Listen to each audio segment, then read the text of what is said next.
Today I'm gonna be doing a get ready with me while doing show and movie reviews because I just watched a lot of shows. So I'm gonna be doing that while doing my makeup because a girl's gotta get ready, you know? Hello, I'm Sana. Welcome or welcome back to my channel. Today, I just explained what I'm gonna do. So let's get started on my makeup. And I'm not gonna lie, I'll be finishing shows in like 2 days. Like a 16 episode K-drama, I finished that in like 2 days. But I do skip around a lot and I do skip majority of the plot, but I still know the plot.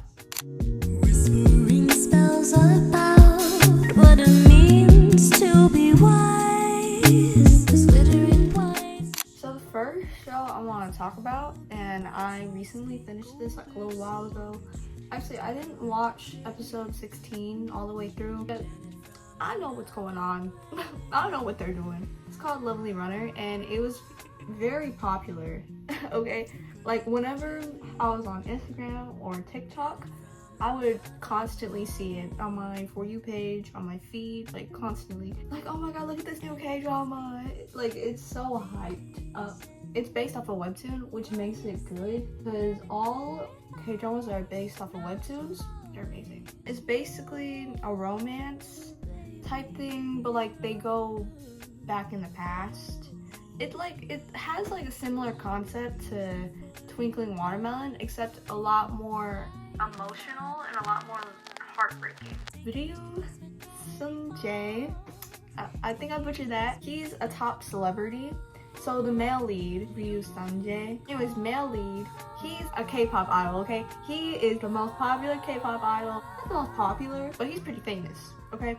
And in the first episode, he gets into an accident. This is not a spoiler because this is the first episode. He gets into an accident, and basically the news report says that he fell off a building and killed himself. And the female lead knew him, but like, it was a little bit different because she lost her ability to walk because of an accident that happened like 15 years ago. And he called her on the radio. You know how celebrities call random fans on like the radio and stuff like that? And they do that, like fan calls. It was basically that. And male lead called female lead. Female lead was about to cuss him the fuck out because she was like, "You're so famous, you get to walk, da da da da." Because she was sad. She was depressed. I mean, she literally couldn't walk. She couldn't do anything by herself. At least not yet. She was stuck in the hospital bed.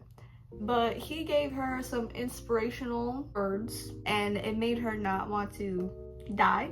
And then after that, she became a mega fan of him and of his group, but mostly him because he basically saved her. She still idolized him and she didn't know that she knew him beforehand, but it's not important. That's not relevant right now. And they meet up at a bridge and it's snowing and it's like this really romantic scene. She's like, "Oh my god, I've been your fan since forever." He's like, "Oh, you've been my fan? I've been your fan for even longer." But she don't know that. Well, he dies. And then she finds his watch, and this is relevant because she's like in a puddle or something in the mud. She sees that and she's like, "Oh my god, I can't live without him." All that, and she uses his watch to go back in time. After that, she goes 15 years back in the past where she's a high school student. She runs up to him, okay, hugs him when he's at a swim tournament.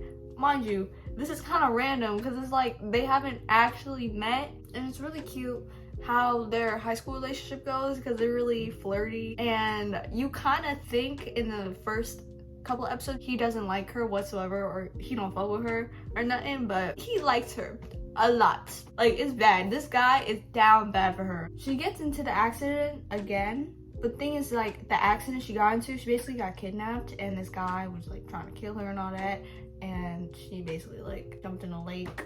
By the way, the male lead was the one that saved her in the first timeline. This is the second timeline where she changes stuff and she's like a little romantic and flirty with male lead. And then after that second timeline, past her kind of resents male lead. The her in that present moment, not the her from the future, she kind of resents the male lead because like, "Oh yeah, you might have saved me and all that, but I still don't want to see you because it reminds me of the accident," which makes sense. Not me, girl. He too fine for that. She goes back to her time. Mind you, she's in her 30s. The male lead, he is still a part of the K-pop group, but thing is he pursued acting instead, or he more so pursued acting. But then like, he sees her, he's like, "Oh my god, I still love you. It's been 15 years and I've been trifling for you, but I still Mind you, his friends are such comedic relief, bro. They're so funny because they're like, you've been chasing this girl for 8 years, 15 years, and she still don't want you. Why do you think she wants you now? She wants him now. And he automatically came. Like, he is so in love with her. After that, he ends up dying because the original kidnapper, like the guy that like caused the whole accident, killed him, like stabbed him in his home, all that. And she finds out that he's dead. And she blames herself because she thinks it's her fault, which it ain't. It really ain't. It's really sad. And then she uses his watch again to go back in time. She finds out that she goes through another accident in 2009, which is like she's in college, basically. So she goes back to when she's in college, and guess who's there? Male lead. Mind you, male lead, he isn't like smart or anything, but he somehow got into college just to see her. He got into college just to be with her. Would you ever do that for somebody? Would you go to college just to see your crush from high school? Like, literally followed her to college. It was crazy. She goes back in time, she sees him, she gets scared, and she tries avoiding him because she knows that in the future he ends up dying because of her. And she feels really guilty and all that type of stuff, and it's like, oh my god. This is like the 4th timeline, okay? Anyways, the 4th timeline is either the longest or the second longest, because the second timeline was pretty long. The second timeline was longest, but the 4th timeline is pretty long too, because they're like a college couple, and it's like a little bit more mature, and it's really like teeth rotting. I absolutely love it though. And like the height difference goes crazy, okay? Because like he's here, she's here, she's to his shoulder, so he can just like pick her up and like carry her around like this. Super cute. Anyways, he dies in the 4th timeline again, so super sad, and she gets really emotional about it. And then she takes his watch again, goes completely back in time to before they even met, because it was just super big. Like, they met and he fell in love with her at first sight because like she had a yellow umbrella, was smiling and shit, and he was like trying to move packages, and she kind of thought that he was the delivery man. That's how he fell in love with her, but she kind of prevented that, and she was like crying and stuff like that. Basically, she avoided him the entire time, so she lives out a whole other timeline. This is the 5th timeline. Ignores him the entire time and doesn't want anything to do with him. He becomes, in the future, because there's another time skip, this is all still in the same timeline, he becomes a famous actor, and he becomes the CEO's son, which means that he's pretty relevant, and she wants to do stuff that doesn't bring too much attention on her, and she wants to avoid him completely because she thinks that if she interacts with him whatsoever, or if they meet, or if they are just coincidentally meeting, that he'll die because of her. Like, that's his fate. He'll die if he's with her. Like a star-crossed lovers thing. Which is really sad because she's very like sacrificing and stuff like that. There's a lot of funny moments and like giggles and stuff. I mean, I like the ending. They get a happy ending, don't worry. But that murderer, that thief, that kidnapper is a bitch. Like, why are you doing this to my favorite couple? I mean, they didn't deserve this. They deserve to be happy. Definitely one of my favorites, but it's not one of the best shows I've watched or one of the best K-dramas I've watched. I mean, I think it's good, but it's not that good. Second show I watched recently, I really just finished this. It's a limited time series on Netflix. It's called Hierarchy, and it's like a power struggle basically in the school. So it's like the most prestigious high school in Korea, where all the rich CEOs send their kids, chairmen, even presidential candidates send their kids. Like, all the powerful people's kids go to that school. And in this show, there's not really a distinct male lead or female lead. I mean, it might seem like it, but it's not. There's a lot of plot twists and like plot holes that eventually get solved. It's only 7 episodes, but each episode ends on a cliffhanger. Basically, the female lead is Jung Jae-hee. Jae-hee is the daughter of, well, is the first daughter of this really important group that everybody wants to collab with. Then actual school is owned by this group called Jushin, like it's literally called Jushin High School. That group and Jaehee's family group, they're competing. The heir to that group, which is Kim Ri-an, him and her, they're dating, or they were secretly dating, and they're very happy and they love each other, but they break up, and she kind of goes on a hiatus for 3 months, goes to the United States, all that, and her dad basically sends her to the US to go live there in New York because he doesn't like what she's doing, and he doesn't like her whatsoever. And her stepbrother is a bitch. Her stepmom is a bitch too. I don't like either of them. Her dad's a bitch too. I really don't like him. It's the type of thing where it's like, oh yeah, you're gonna see that. And then there's this scholarship student that goes, and the thing is, scholarship students are looked down upon because they don't have money, and there's a whole hierarchy there. Name of the show. Anyways, he starts dating Jae because Jae breaks up with Dae-an. Kim Dae-an's weakness is Jae. He's completely obsessed with her. Scholarship student, I forgot his name, is basically the sort of male lead, and I guess Kim Dae-an would be the second male lead if you look at it like that. I mean, there is romance, but the whole plot isn't really like revolved around romance, I guess. It's mostly just like politics in the school, and there's a lot of drama. The teachers are corrupt. The students, there's like 4 main students that rule the whole entire school.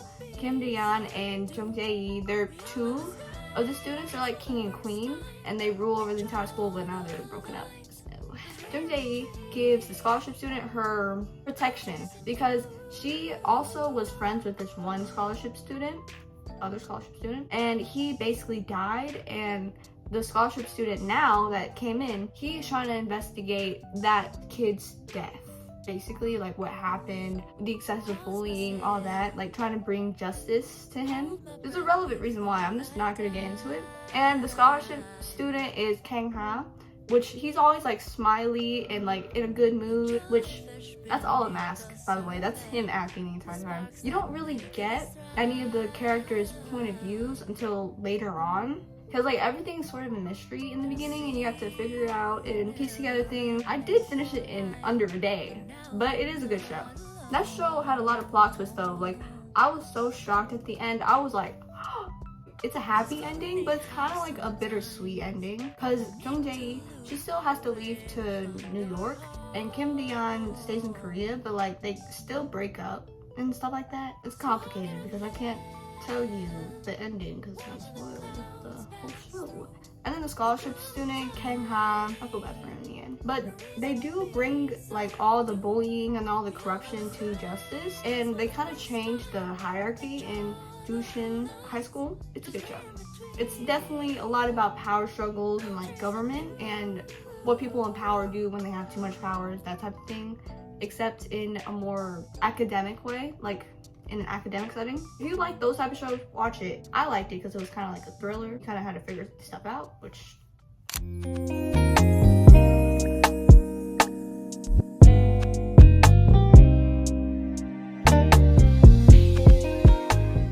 The last show that I'm recommending or explaining, because I take way too long explaining shows. Anyways, so it's about this female lead. It's a very confusing thing to explain. Han Jin-hee boyfriend, Ko Yoon-jin, died 1 year ago. Like, he died in a plane accident. She hasn't gotten over his death, and she really misses him. But one day she listens to this cassette tape, and she goes back in time to 1998, and she meets this guy that is basically identical to him. Like, he looks exactly like him, and that kid's name is Nam Si-hyun. She goes into Kwon Min-ju's body, basically, and Kwon Min-ju is basically a spectator to all this, and she's seeing how this girl that looks exactly like her is playing her life out, and it's kind of sad. It's pretty sad, actually. Anyways, Jin-hee and Si-hyun, they start liking each other, or at least Si-hyun like starts liking her a lot, and he gets this thing where it's like they have this little romance, but